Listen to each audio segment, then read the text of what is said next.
Magical handbag.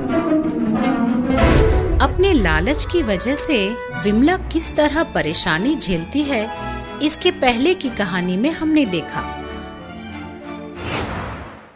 Vimla अपने कमरे में कपड़े ठीक कर रही थी। मेरी किस्मत तो फूट गई है, कुछ अच्छा नहीं हो रहा। हमेशा मेरी जान पे बनाती है। उस कमला को तो हमेशा अच्छा ही होता रहता है। वो कपड़े ठीक करते हुए सोच रही थी, शायद मेरी जिंदगी अब नहीं बदलने वाली। ऐसा सोचकर वो उन कपड़ों को लेकर अलमारी में रखने के लिए पहुंची। जब वो कपड़े अलमारी में रख रही थी तो उसे अपनी शादी में सहेली का दिया हुआ हैंडबैग मिला। उसे हाथ में लिया और कहा, ओह मेरा बैग, तू इसी अलमारी में सुरक्षित रहेगी, बाहर निकलोगी तो खराब हो जाएगी। यही सोचकर इतने सालों से संभाल कर रखा है तुझे।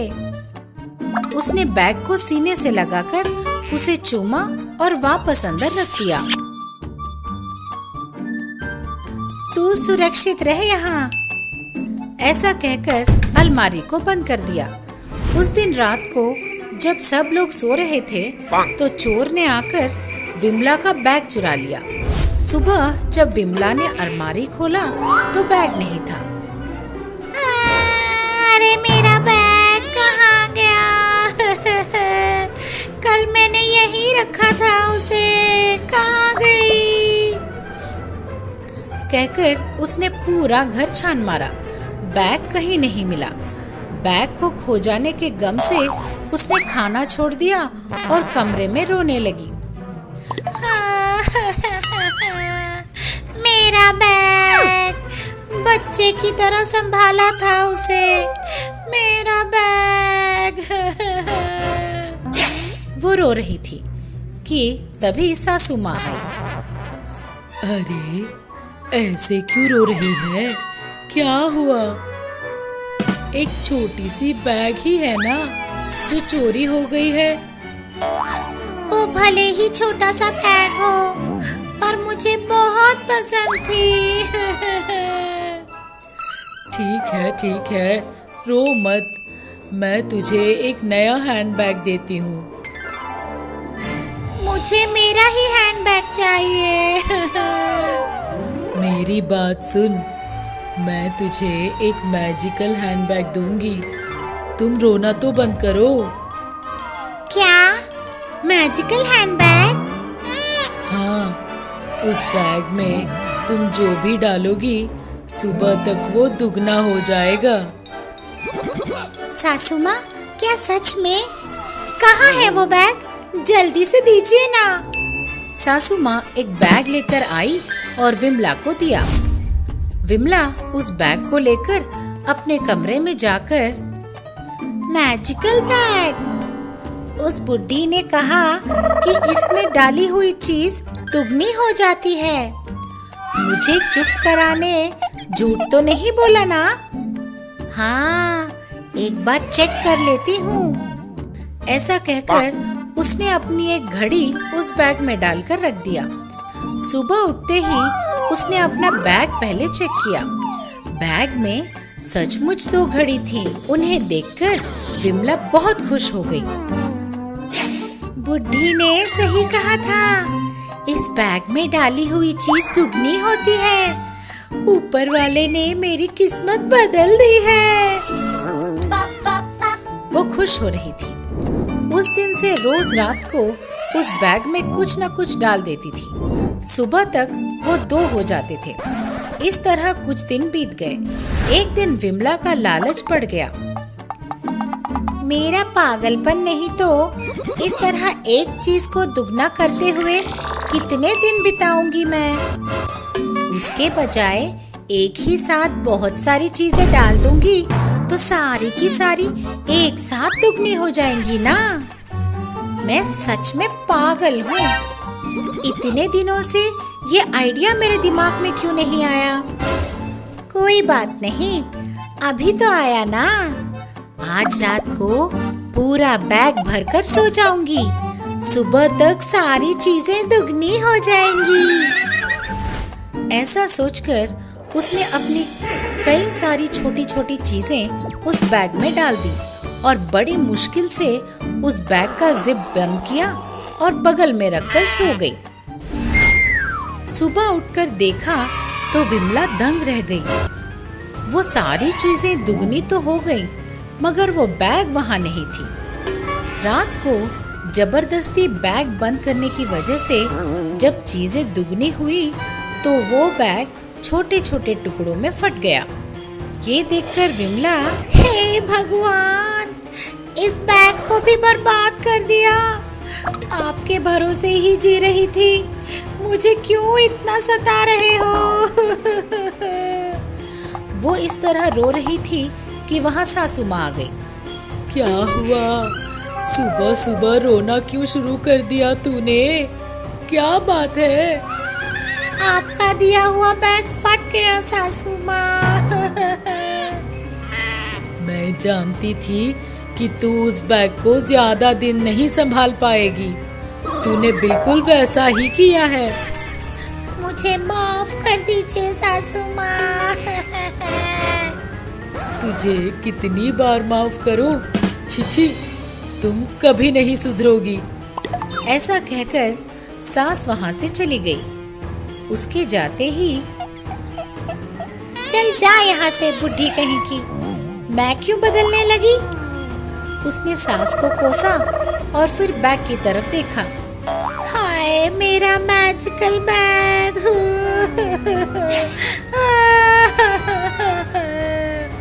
वो जोर जोर से रोने लगी।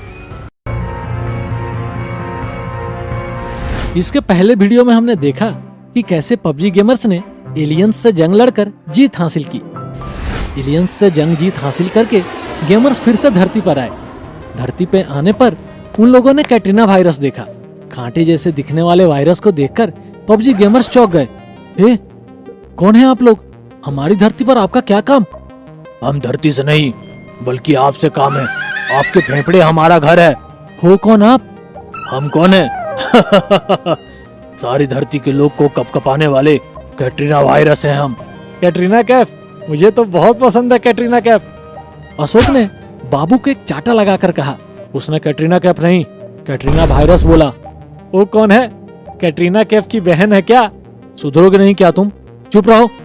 ऐसा बाबू से कहकर वायरस से, हम लोग तुमसे डरने वाले नहीं है। पबजी गेमर से हम।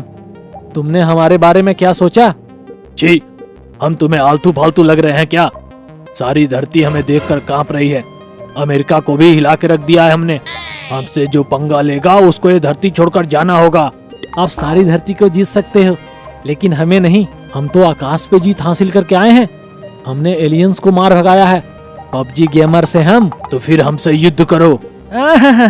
हमसे युद्ध करने वाले वीर हो क्या तुम लोग? कोई शक? भाई, ये बेकार की बातचीत मुझे समझ नहीं आ रही है। 5 लोग हैं, अगर सबको मार दिया तो किस्सा खत्म हो जाएगा। क्या रे, हमें मार दोगे तुम? इतना दम है तुम लोगों में? कुछ दिन हुआ आए हो। हम कब आए इससे क्या फर्क पड़ता है? हमने तो वायरस फैला दिया ना, ये असली बात है। अरे एक बुलेट ही काफी है तुम्हारे सर टुकड़े टुकड़े करने के लिए। भाई, मुझे मारने के लिए तुम्हें बुलेट चाहिए? मैं तो सिर्फ एक हैंडशेक से, खांसी से मार दूंगा।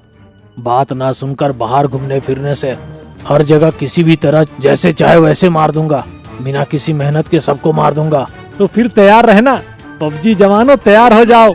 कहीं से भी आकर हमें मारने की धमकी दे रहे हैं। इस वायरस के टुकड़े टुकड़े कर दो। ऐसा कहा और सब अपने अपने गन्स, हेलमेट पहनकर तैयार हो गए। वायरस तो इधर उधर थे। उनके हाथों में कोई तलवार, गन्स, युद्ध की कोई भी चीज नहीं थी। ये लोग वायरस पर बुलेटों की बारिश कर रहे थे। वायरस उन गोलियों से बच रहे थे और उन गोलियों से बचने के लिए दूसरों को घरों पर, पेड़ों पर कूद रहे थे। अशोक की बंदूक से निकली हुई गोली वायरस के जिस्म के पार करने लगी, लेकिन वायरस मरा नहीं। अशोक यह देखकर चौंक गया। बाबू अपनी बंदूक की गोलियों से वार कर ही रहा था। बाबू की गोली वायरस के सर को लगी और सर फट गया। देखा, मुझसे पंगा लेने का नतीजा। ऐसे खुश हो रहा था। इतने में फटा हुआ सर अपने आप जुड़ने लगा। वह देखकर बाबू चौंक गया।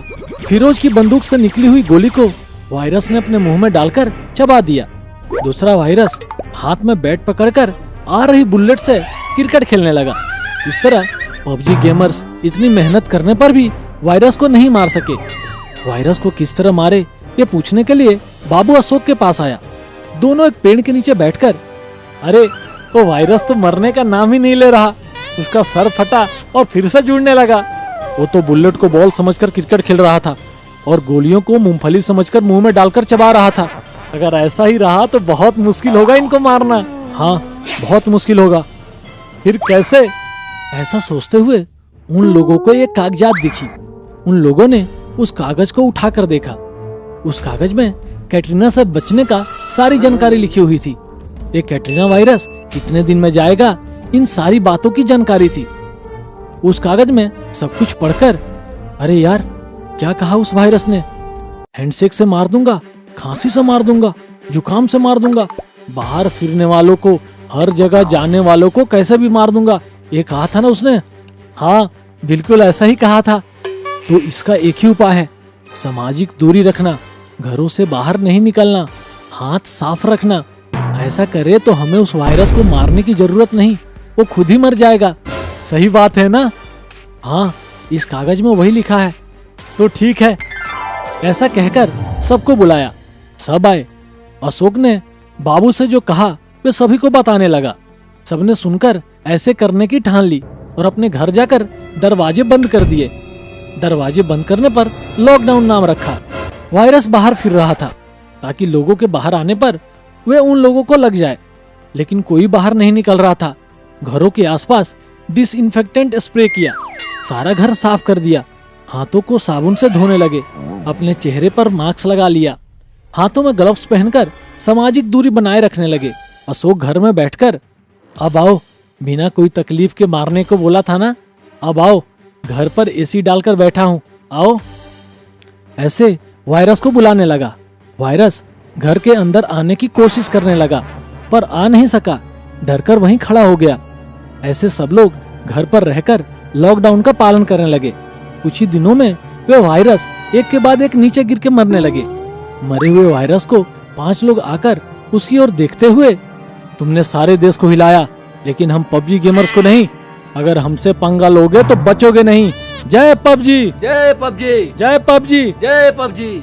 सब यह कहकर चिल्लाने लगे। इस तरह के कई और मनोरंजक और ज्ञानवर्धक कहानियों के लिए बने रहिए हमारे साथ।